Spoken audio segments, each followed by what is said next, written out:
Do you remember what have you learnt in the previous class? In the previous class, we studied about the plant hormones. Some of the plant hormones promote growth and some other plant hormones inhibit growth. Actually, the plant hormones are categorized under 5 major classes. They are auxins, cytokinins, gibberellins, ethylene and abscisic acid. The first 3 hormones, plant hormones, they are auxins, cytokinins and gibberellins promote growth, and so they are called as growth promoters. And the remaining 2 hormones, they are abscisic acid and ethylene, inhibit growth, and so they are called as growth inhibitor. Shall we continue the remaining part of Unit 16, plant and animal hormones? Okay, in this session we are going to learn about human endocrine system. In this session we are going to learn about human endocrine glands. The human endocrine glands form an important versatile communication system. Here we should know what is versatile communication system. Versatile means that is an efficient communication system or expert in communication system which has the ability to coordinate all the other systems of the body. Then they are located in different regions of body. They are not only present in particular part of the body, but they are located in different regions of the body. They are also called as ductless glands. What does it mean? Ductless glands means they have no ducts. What are ducts? Ducts are very minute tubes. They are called as ducts. See, this is ducts. If it is bigger in size, then that is called as tube. Do you understand the difference between duct and tube? So they are the ductless glands. Then how can they reach the different parts? So these hormones are secreted by the endocrine glands. The ductless glands secrete some hormones. They directly diffuse into the bloodstream and are carried to different parts of the body by the circulation system. And they act on some of the specific organs only. Each hormone acts on its own specific organs. Those organs are called as target organs. Let us see the visual image showing endocrine glands in different regions of human body. The first one is pituitary gland in head, thyroid gland in the neck region, parathyroid gland inside the thyroid gland, some mass of cells, thymus gland, it is in the thorax region, pancreas, pancreas is located in the abdominal region, adrenal gland just located over the kidneys, then gonads, testes and ovaries. These are the major glands present in the human body. Okay, shall we study about the pituitary gland? The pituitary gland is located at the base of the midbrain. Just it is attached with the hypothalamus. The pituitary gland is present at the base of the midbrain, attached with hypothalamus. It is the part of the brain by means of a stalk called pituitary stalk. By means of pituitary stalk. And it is in the size of a pea, green pea. Actually, the pituitary glands are the compact mass of cells. Compact mass of cells which form a pea-shaped structure. Anatomically, the pituitary glands are divided into 2 regions. Anatomically means internally pituitary gland is divided into 2 parts. They are the anterior lobe and the posterior lobe. The anterior lobe is otherwise called as adenohypophysis. Adenohypophysis. See, anterior lobe is otherwise called as adenohypophysis. Why it is called as adenohypophysis? Pituitary gland has another one name, that is called hypophysis. Pituitary gland is otherwise called as hypophysis. So the anterior part is called as adenohypophysis and the posterior lobe is called neurohypophysis. Posterior lobe is called neurohypophysis. See the spelling, neurohypophysis. Actually, there is no intermediate lobe in the human pituitary gland. The pituitary glands are called as master glands of our endocrine system. Do you know the reason? Why are they called so? In our life also, we have masters. You students, you have masters at home, your parents. At school, you have masters, the teachers. Why are they called so? Because they control your activity, they regulate your activities and control you. That is why they are called as the masters. Similarly, all the endocrine glands, most of the endocrine glands are controlled and regulated by pituitary gland, and so the pituitary glands are called as the master glands of our body. Now we can learn in detail about the adenohypophysis, that is the anterior lobe of the pituitary gland. What is the function of adenohypophysis? The adenohypophysis stimulates other glands. Adenohypophysis stimulates other glands to secrete their own hormones. The hormones secreted by adenohypophysis are GH, growth hormone, TSH, thyroid stimulating hormone, ACTH, adrenocorticotropic hormone, GTH, gonadotropic hormone, prolactin, PRL, lactogenic hormone. The prolactin is otherwise called as lactogenic hormone. Growth hormone is one of the important hormones secreted by adenohypophysis of pituitary glands. It promotes the development and enlargement of all tissues, cartilages and long bones in our body. It also controls cell metabolism, that means all the life activities carried by cell. Less secretion or decreased secretion of growth hormone causes dwarfism in children. The deformed bone formation, mental disability, stunted growth are the effects formed by the dwarfism. Then oversecretion. In children, the oversecretion causes gigantism. It leads to the abnormal increase in height. Then the acromegaly. It also causes oversecretion, also causes acromegaly and disorder in adults. Acromegaly means it forms the increased size of face or head, legs or feet and hands. Increased, abnormal increase in size of head and face, or increased abnormal length of the feet and arms.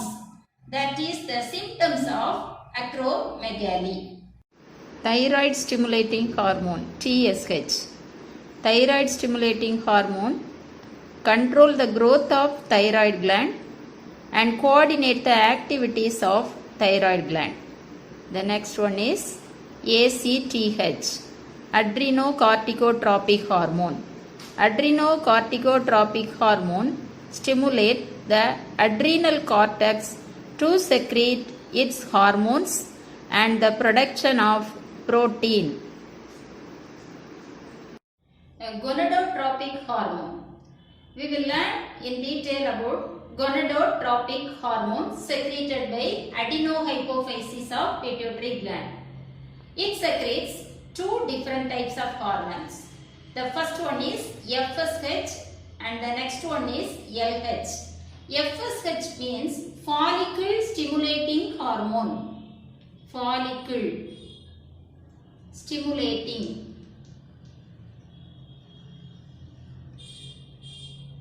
Follicle stimulating hormone. And the next one is the luteinizing hormone. The follicle stimulating hormone stimulates the germinal epithelium in males. Germinal epithelium in males. Germinal epithelium is nothing but it's a type of tissue. In males, the follicle stimulating hormone stimulates the germinal epithelium to produce sperms. In females, the follicle stimulating hormone stimulates ovarian follicles. Ovarian follicles to produce what? To produce ova. So they take important role in the reproduction. Then the next one is luteinizing hormone. It is also one of the gonadotropic hormones. The luteinizing hormone also has two different roles in males and females. In males, the luteinizing hormone stimulates the Leydig cells. Leydig cells. L-E-Y-D-G. Leydig cells. Where in males, the luteinizing hormone stimulates the Leydig cells to synthesize the male hormone. The male hormone is called as testosterone.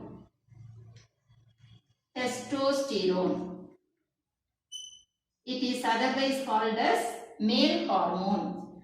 And in females, it stimulates or it causes the rupture of ovarian follicle, Graafian follicle.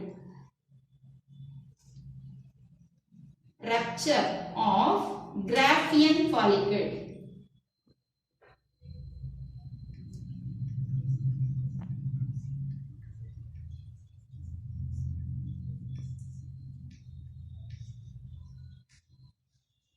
It causes the rupture of Graafian follicle and thereby the development of corpus luteum.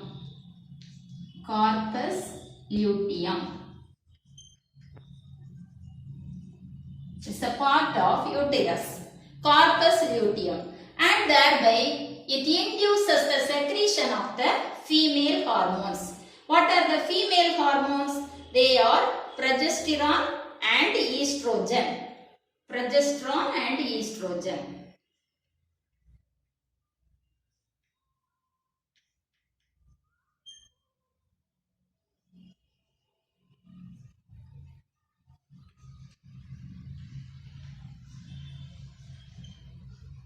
These two are called as female hormones. Once again I repeat about the gonadotropic hormone. Gonadotropic hormone contains two different types. It has two different types. They are the follicle stimulating hormone and luteinizing hormone. See the spelling, luteinizing hormone. L-E-U, luteinizing. LH is otherwise called as luteinizing hormone. The follicle stimulating hormone stimulates the follicles. In male, it stimulates the germinal epithelium to produce the sperms. In females, it stimulates ovarian follicle to produce ova. In the same way, luteinizing hormone also has two different roles in males and females. In males, the luteinizing hormone stimulates the Leydig cells. It is the specific type of cells present in testes. Leydig cells are the testes to produce the male hormone testosterone. In the female, the luteinizing hormone causes the rupture of Graafian follicle and thereby the development of corpus luteum, which leads to the production of progesterone and estrogen. Progesterone and estrogen are the female hormones. Just now we have finished about the hormones secreted by adenohypophysis of the pituitary gland. Now we will learn about the hormones secreted by the neurohypophysis of pituitary gland. Neurohypophysis, where is it? It is the posterior lobe of pituitary gland. Posterior lobe of pituitary gland. It also secretes two different types of hormones. The first hormone is ADH, that is antidiuretic hormone. The next one is oxytocin. Antidiuretic hormone, it increases, antidiuretic hormone increases reabsorption of water from the kidney tubules. Reabsorption of water from the kidney tubules during the process of excretion. And so, it reduces the water loss. It reduces the water loss. So, it plays an important role in the process of excretion. The less secretion of ADH or antidiuretic hormone leads to a deficiency disorder that is called diabetes insipidus. Diabetes insipidus. This condition is also known as polyuria. Poly means more. It increases the urine output. It increases the urine output. And so this disease is otherwise called as polyuria. The next hormone secreted by neurohypophysis of the pituitary gland is oxytocin. It causes the contraction of smooth muscles in the uterus of the females at the time of childbirth. It causes the contraction of smooth muscles at the time of childbirth, and so this hormone is otherwise called as quick childbirth hormone. Quick childbirth hormone.